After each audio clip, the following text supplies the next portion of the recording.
Boa noite, igreja, a graça e a paz do Senhor Jesus, amém? Hoje, a gente vai ir para o último sermão de uma pequena série que a gente começou semana passada, estudando o livro de Salmos, mais especificamente, os Salmos de peregrinação. A gente olhou para 4 salmos que têm nos edificado, na verdade, a gente olhou para 3, hoje a gente vai para o 4, né? E o grande objetivo dessa série era nos orientar a respeito da caminhada que temos aqui na Terra.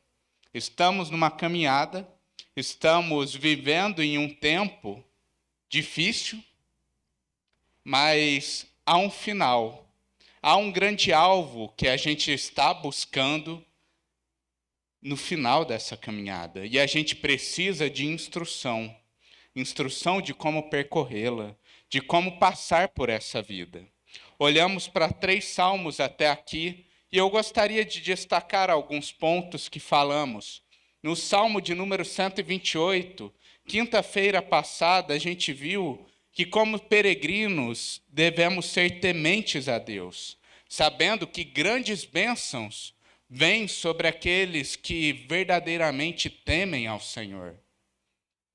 No Salmo de número 123, que estudamos no domingo pela manhã, aprendemos que durante essa caminhada temos que andar na dependência do Senhor. Devemos nos reconhecer como servo e reconhecer a Ele como este soberano, como o Senhor das nossas vidas, de onde provém toda a bênção e a quem recorremos diante das aflições deste mundo. No Salmo de número 122, que estudamos no domingo à noite, vimos que, como peregrinos, não andamos sozinhos, mas andamos junto com o povo. E vimos o valor da igreja, vimos o valor da comunhão durante a caminhada nossa aqui nessa terra. Hoje terminaremos o nosso estudo olhando para o Salmo de número 126, um texto que nos vai mostrar que, como peregrinos, devemos sempre nos alegrar, olhando para trás, para o passado, pela obra e grande obra que o Senhor realizou em nossas vidas, lembrando da salvação que Ele providenciou. E também é um salmo que vai nos ensinar que, como peregrinos, devemos ter um olhar atento a restauração que ainda precisamos no presente e um olhar de grande expectativa para o futuro. Que a gente possa então ler agora o Salmo de número 126, do 1 ao 6. Vamos ler ele completamente. Pode pôr no NVI, viu, Emanuel? Estou usando a NVI, que já é mais comum dos irmãos também. Salmo de número 126. Texto bíblico diz: Quando o Senhor trouxe os cativos de volta a Sião, foi como um sonho. Então a nossa boca encheu-se de riso e a nossa língua de cantos de alegria. Até nas outras nações se dizia: o Senhor fez grandiosas coisas por este povo. Sim, coisas grandiosas fez o Senhor por nós, por isso estamos alegres. Senhor, restaura-nos, assim como enches o leito dos ribeiros no deserto. Aqueles que semeiam com lágrimas, com cantos de alegria colherão. Aquele que sai chorando, enquanto lança a semente, voltará com cantos de alegria, trazendo os seus feixes. Senhor, obrigado. Obrigado pela tua santa palavra. Que o Senhor, neste momento, aplique todo o ensino em nossos corações. Que o Senhor guie cada palavra. Que o Senhor, neste momento, esteja edificando a tua igreja. É essa oração que faço em nome de Jesus. Amém. Assim como na pregação que a gente teve no domingo à noite, onde a gente estudou um salmo de Davi, Aqui a gente tem um grande privilégio quando a gente lê esse salmo, porque a gente consegue identificar aqui o autor. Talvez a gente não consiga, como Davi, dar nome a ele, mas é muito claro para a gente, olhando para a leitura do salmo, olhando para as informações que estão neste salmo, que o israelita que escreveu este texto era um daqueles que eram membro do povo de Deus e que estava no cativeiro babilônico, mas neste momento estava retornando em liberdade para a terra de Israel. Diante desse contexto histórico que ele está vivendo, a fim da gente entender toda a profundidade e beleza desse salmo, vale a pena aqui a gente dedicar um tempo olhando para essa situação que o salmista vive, olhando o contexto deste salmo, cada detalhe, olhando para a vida dele, para depois, então, aplicá-lo às nossas realidades. Então, no sermão de hoje, eu vou dedicar primeiro uma explicação de cada versículo, olhando para o contexto específico do salmista. E aí depois, então, a gente vai olhar para a nossa vida e o que este texto pode, então, ensinar para nós. Dessa maneira, eu creio que o aprendizado vai ser mais frutífero. Acredito que muitos conheciam esse salmo, mas olhando desta forma, acredito que você vai encontrar belezas que talvez você nunca tinha identificado, apesar de tanto ter lido. A gente tem que ver aqui, primeiro ponto, é que este peregrino do Senhor, esse israelita, ele faz 3 movimentos neste salmo. Ele tem um olhar para o passado, depois ele vai olhar para o seu presente, e logo no fim, ele vai olhar para o futuro. E isso é importante. A gente ter essa ideia de que, como peregrino do Senhor aqui nesta terra, também teremos esse olhar de passado, muitas vezes olhando para o que o Senhor já fez, para as necessidades do presente e também um olhar para o futuro e de grande expectativa. A gente vai ver que no versículo 1, o salmista, ele olha para o seu passado. E ele olha para um triste momento que assolou a vida dele, não só dele, do povo dele, que é o momento do cativeiro babilônico. O cativeiro babilônico foi um dos momentos mais tristes da história de Israel. E foi uma grave consequência do pecado do povo. Quando a gente vê no Antigo Testamento, e a gente vai lendo, eu não sei se todos aqui tiveram o privilégio de ter contato com o Antigo Testamento, a gente vai ver que constantemente, infelizmente, o povo de Deus tem os seus altos e baixos. Vocês estavam aqui tendo uma exposição de Juízes, que vai continuar ainda, né, pastor? E quando a gente olha para aquele livro de Juízes, como que é aquele ciclo, né, angustiante que a gente vê o povo de Israel passando? Eles têm ali um momento de infidelidade ao Senhor, onde eles se voltam para outros deuses, eles pecam contra Deus. Deus, então, sendo um Senhor justo, vai lá e disciplina o seu povo. Ele lança juízo sobre o seu povo. Aí o povo se arrependia, e o povo clamava e pedia a ajuda do Senhor, e se rendia ao Senhor. Deus, então, rico em misericórdia, levanta um libertador. Deus traz liberdade àquele povo.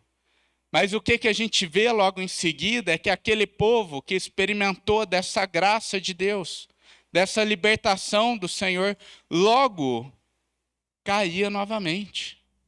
Não passava muito tempo e eles estavam de novo caindo em erros, pecando, indo atrás de ídolos. E esse ciclo continua ali no livro de Juízes inteiro.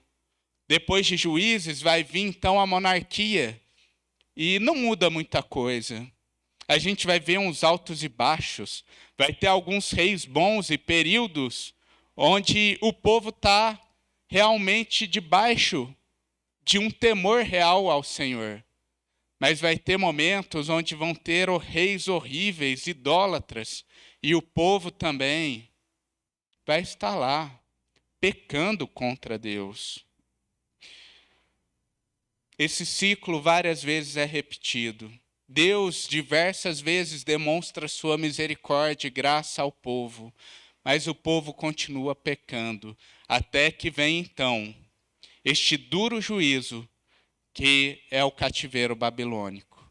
Depois de muito tempo, depois de muita paciência do Senhor, chega um tempo onde a gente vai ver o povo de Israel sendo dominado por um povo estrangeiro.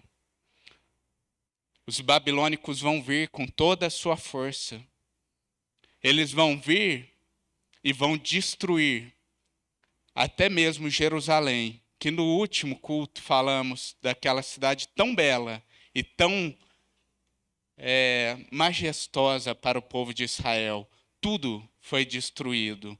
E os israelitas foram então levados para este outro reino, que é o Império Babilônico. Lá, eles foram subjugados. Lá, eles ficaram como servos por muito tempo.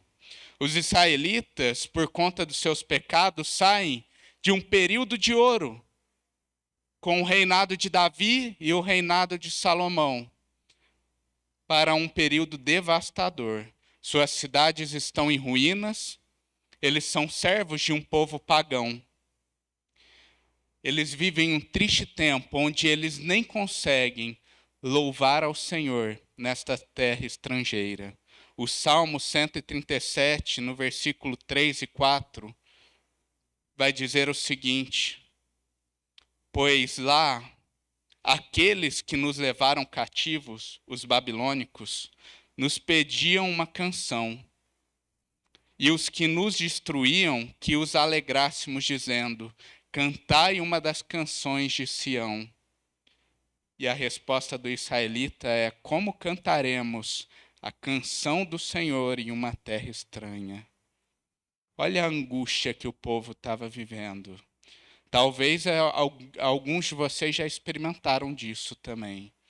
Um momento tão difícil, onde até louvar ao Senhor é difícil.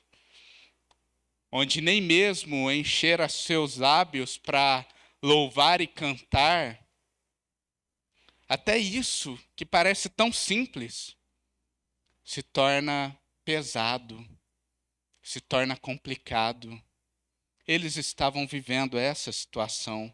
Nessa terra estranha, o povo sofria com as duras consequências dos seus pecados, que os afastaram de Deus e fizeram com que eles experimentassem desse duro juízo.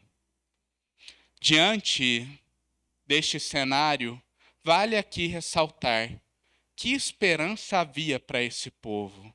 Imagina você sendo agora um israelita daquele tempo. As cidades deles estão destruídas. Ele não tem poderio militar. Eles são servos. E contra eles estão não um império pequeno, não um inimigo pequeno, mas o grande império babilônico, que é destacado não só pela Bíblia, mas por historiadores como um grande império. Eu acredito, sinceramente, que muitos dos israelitas, talvez, nem tinham esperança e nem acreditavam que seria possível um dia sair daquela situação. Quando eu penso sobre isso, eu até entendo a frase do Salmo 126, no versículo 1, quando ele fala que aquilo que ele estava vivendo de experimentar de uma liberdade, da restauração, era como um sonho. Eu acho que eles lá naquele cativeiro se verem como livres. Gente, isso aí é só um sonho. Como que a gente vai mudar de situação? E aqui a gente vê então essa palavra, é como se estivesse sonhando. A boa notícia disso tudo, e o que mudou a situação dos israelitas, é porque o Senhor interviu. Mais uma vez, o Deus de graça e de infinita misericórdia atua sobre a vida do seu povo, apesar dos seus constantes erros, apesar daquele juízo ser justo. Deus, em graça, resgata aqueles que estão no cativeiro. Depois de 70 anos, assim como havia profetizado pela boca de Jeremias, o Senhor parte em resgate a Israel. O Senhor levanta um exército estrangeiro. Surge um rei chamado Ciro, o rei da Pérsia. E é por meio deste rei que Deus traz restauração ao seu povo. A Pérsia vai lá, derrota os babilônicos. E a primeira providência, uma das primeiras providências que Ciro faz, é emitir um decreto, liberando o povo judeu de volta para a sua casa. Eles agora podem retornar ao seu lar. Eles agora podem retornar à sua terra. Não pela força deles, mas pela obra do Senhor. Esdras, no capítulo 1, no versículo 1 ao 3, a palavra de Deus vai dizer que Ciro, o rei da Pérsia, disse o seguinte: o Senhor, o Deus dos céus, deu-me todos os reinos da terra e designou-me para construir um templo para ele em Jerusalém de Judá. Qualquer do seu povo, aqui os israelitas, que esteja entre vocês, que o seu Deus esteja com ele e que vá para Jerusalém de Judá reconstruir o templo do Senhor, o Deus de Israel, o Deus que em Jerusalém tem a sua morada. Aqui é o decreto de Ciro, onde ele libertava o povo depois de tanto tempo cativo. Eu fico imaginando que dia lindo foi para aquele povo. Talvez a gente não consiga mensurar o que é ficar 70 anos como escravo em uma terra estrangeira e se ver liberto. E se vê agora na possibilidade de voltar para sua casa. Eu fico imaginando aqueles israelitas que já eram mais idosos e que talvez já estavam ali com seus 80 anos, com seus 90, quem sabe, e que ainda tinham pequenas lembranças da sua casa, da sua terra, de estar correndo pelas ruas de Jerusalém, correndo pelas ruas da cidade. E agora ele ouvindo, você pode voltar para a sua casa. Esse é um dia lindo e vendo esta beleza a gente compreende muito bem o que o salmista vai dizer no versículo 2, que a boca dele encheu-se de riso e a nossa língua de cantos de alegria. Esse é o riso que brota no rosto dele. Uma grande restauração veio. E aquele homem que antes tinha tanta dificuldade para louvar a Deus, lembra que a gente leu? Como vou cantar ao Senhor em terra estrangeira? Agora a língua dele está cheia de cantos de louvor ao Senhor. É interessante que no versículo 3 o salmista vai destacar que não só os israelitas viam a grande obra de Deus, mas diante dessa manifestação do povo e da grandeza da obra que o Senhor fez, resgatando o seu povo dos babilônicos, até os estrangeiros, até aqueles que nem conheciam ao Senhor, eles olhavam e falavam. E eu fico imaginando aqueles estrangeiros olhando, o povo cantarolando, rindo, alegre, vendo aquele movimento, vendo os babilônicos caindo, um grande império, a notícia correndo. E os estrangeiros dizendo, coisas grandiosas fez o Senhor por nós. Por isso estamos, eles dizendo, né? E falando, o Senhor fez coisas grandiosas por este povo. Olha que coisa bela. Até os estrangeiros viam. Porém, algo curioso surge no versículo 4. Porque olha como começa o versículo 4. O salmista vai dizer o seguinte: Senhor, restaura-nos. Há um pedido, há uma oração e um clamor por restauração. E talvez agora você se pergunte, Antônio, você acabou de falar de uma restauração tremenda que Deus realizou. Por que ele ainda pede? Por que ele ainda está orando e pedindo restauração? Sim, meus irmãos, é verdade que Deus realizou uma grande obra quando os libertou do cativeiro. Mas pense bem, a terra deles ainda estava destruída. Aquele peregrino, ele sorria pela obra que o Senhor fez, mas ele não ignora o fato que ainda há necessidade de restauração no seu tempo. Lembra que eu falei? Ele tem um olhar para o passado, mas ele também olha para o presente. O autor do Salmo está vivendo esse momento e ele está vendo a destruição que o cerca. Ele volta para Jerusalém, mas ele não encontra aquela cidade do tempo áureo dele. Ele volta pelas cidades e vê os seus vilarejos destruídos. Ele não vê mais aquela beleza que tinha a sua terra. E ele ainda clama por mais restauração do Senhor naquele tempo. Ele usa aqui no versículo 4 a figura das correntes no Neguebe. E aqui vale um comentário sobre a geografia de Israel.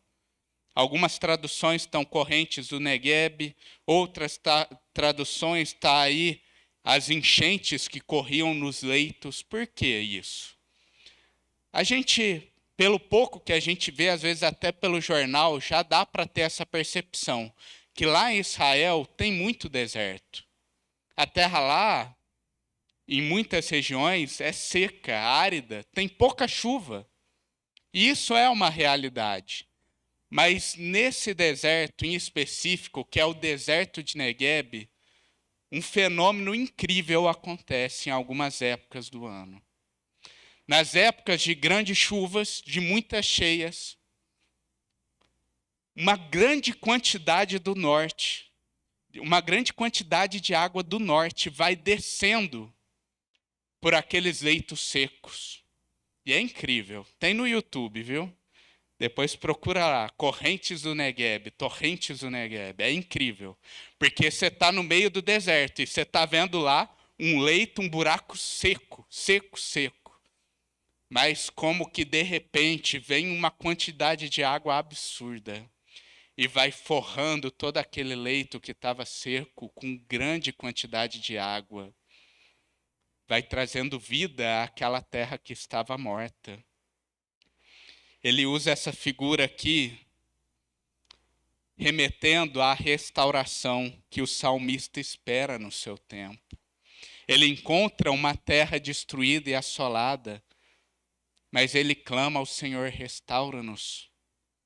Como essa água que vem transformando o deserto, vai trazendo restauração, Senhor. Essas torrentes de água também podem nos remeter à grande multidão de pessoas que o salmista espera que venha junto com essa restauração. O povo de Israel se unindo e indo junto, caminhando junto naquela terra que naquele momento está morta e está destruída. O salmista, então, nos 2 últimos versículos, ele vai enfatizar promessas. Ele agora tem um olhar para o futuro. Ele já olhou para o passado, ele olhou para as necessidades do presente, mas agora ele se agarra às promessas de Deus. No versículo 5 e 6, ele vai dizer: aqueles que semeiam com lágrimas, com cantos de alegria colherão. Aquele que sai chorando enquanto lança semente, voltará com cantos de alegria, trazendo os seus feixes. Apesar da dura realidade que eles viveram por muito tempo, das dificuldades que ainda estão presentes, há uma palavra de ânimo aqui, que ressoa a todos que leem este salmo. Eles devem prosseguir, prosseguir no caminho temente a Deus, semeando, trabalhando. A angústia presente e este sofrimento presente encontrará uma compensação muito maior no futuro. Um estudioso do Antigo Oriente e teólogo chamado Mervyn Brenneman, ao comentar este salmo, ele vai dizer o seguinte: este salmo ele tem elementos escatológicos que falam sobre os últimos tempos. O sinal de pranto que prenuncia a alegria vindoura. O sinal da dor da semeadura também declara a colheita farta do futuro. O sinal do trabalho do corpo prenuncia a recompensa, o reconhecimento do duro cativeiro que passaram implica no reconhecimento da mão do libertador que os resgata. Algo aguarda aos peregrinos perseverantes, e o salmista sabe disso. O autor deste salmo sabe disso. Há algo que aguarda. Não podemos parar diante dos desafios da caminhada. Esse salmo é encorajador para aqueles que estão cansados e fartos, para aqueles que têm pensado em desistir da caminhada. A colheita prometida virá. Um recado é dado claramente aqui. Continue andando em fidelidade ao Senhor, servindo, e com certeza no tempo certo virá o refrigério e a grande alegria. Diante disso tudo que olhamos do contexto do salmista aqui, eu gostaria de deixar umas duas últimas aplicações para nós, para finalizarmos essa série que podemos aprender muitas coisas. E eu creio que essas duas aplicações vão ser importantes para a gente que tem caminhado em um mundo tão difícil, para a gente que tem encarado a dura caminhada do cristão nesta terra. Uma primeira aplicação que eu gostaria de trazer aqui é: se alegre com a salvação que Deus te trouxe um dia. Não vivemos a realidade do salmista aqui, de sermos feitos como escravos de outra nação.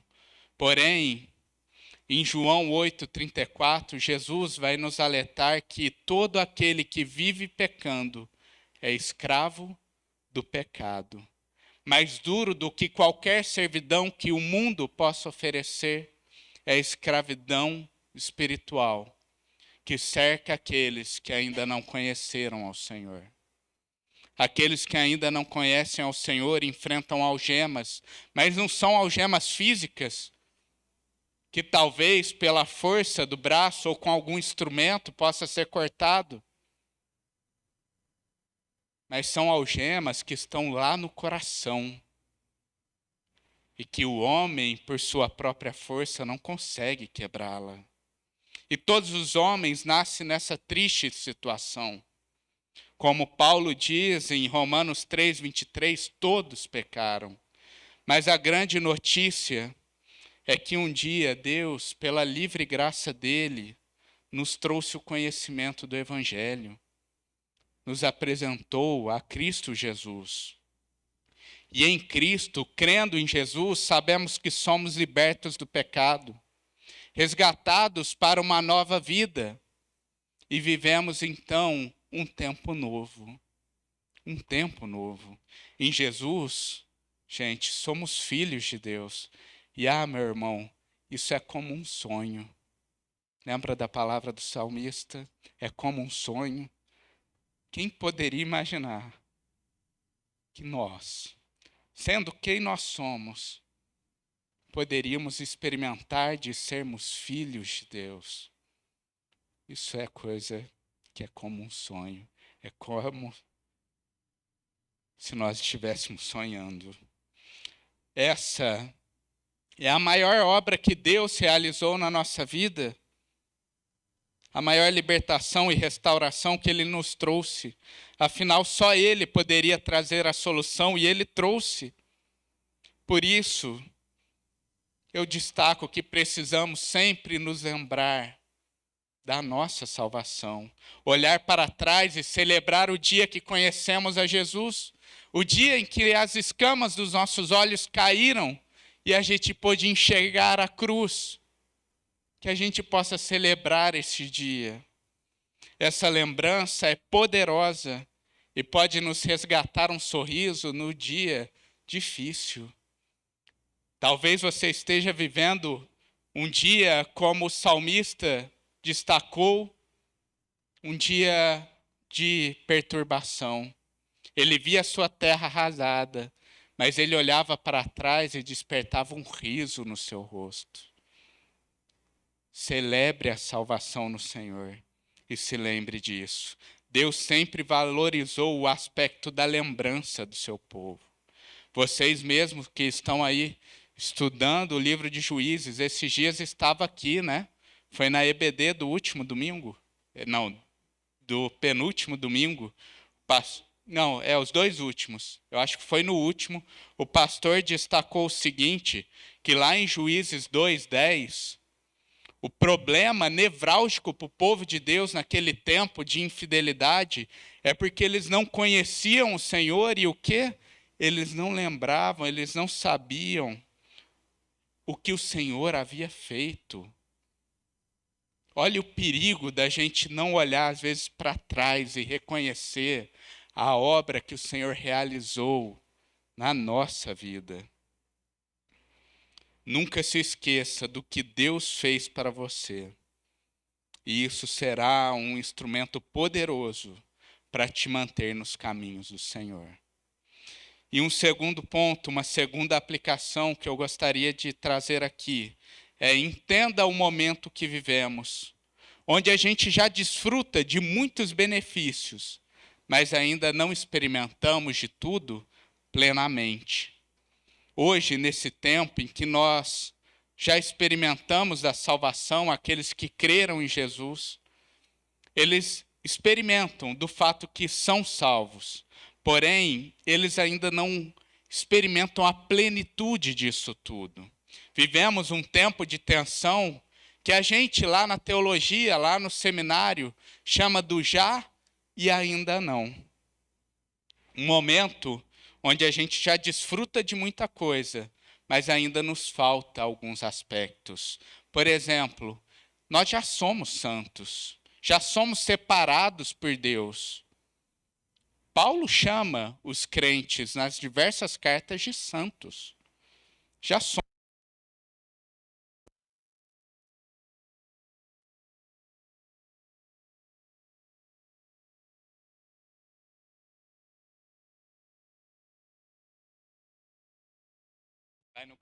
Aí. Opa, voltou. Nós já somos santos, então, separados por Ele, porém, ainda não desfrutamos da santidade em sua plenitude. Afinal, o pecado ainda está lá, travando uma guerra no nosso interior. Ainda lutamos com o pecado todo dia. E quantas vezes não falhamos? Nós já experimentamos do fato, de que nos é prometido e temos como herança uma terra plena. A gente sabe disso, a gente já tem uma herança, uma terra que nos é aguardada. O Espírito Santo é o nosso penhor e é Cristo que está nos levando para esta terra. Porém, ainda vivemos nessa terra aqui, afetada pelo pecado. Isso é o já e ainda não. Já temos benefícios, mas ainda não experimentamos de tudo em sua plenitude. Nós vivemos nessa tensão. Assim como o salmista do texto também, ele já tinha experimentado de uma restauração do Senhor, mas ele ainda clamava, Senhor, restaura-nos. Ele ainda não experimentava da plenitude da restauração do Senhor. Devemos ter a mesma atitude do salmista aqui. Enquanto peregrinamos nessa terra, não devemos ignorar os problemas, ignorar as necessidades, ignorar as tristezas e as mazelas que nos cercam. Mas a gente também deve clamar por restauração que vem do Senhor. Além disso, não devemos deixar que o mundo e as dificuldades atrapalhem o nosso trabalho para o Senhor. Que as dificuldades desse mundo nos faça parar na caminhada. Continue semeando. Continue agindo em favor do Evangelho, sabendo que a alegria plena virá. O futuro prometido por Deus virá.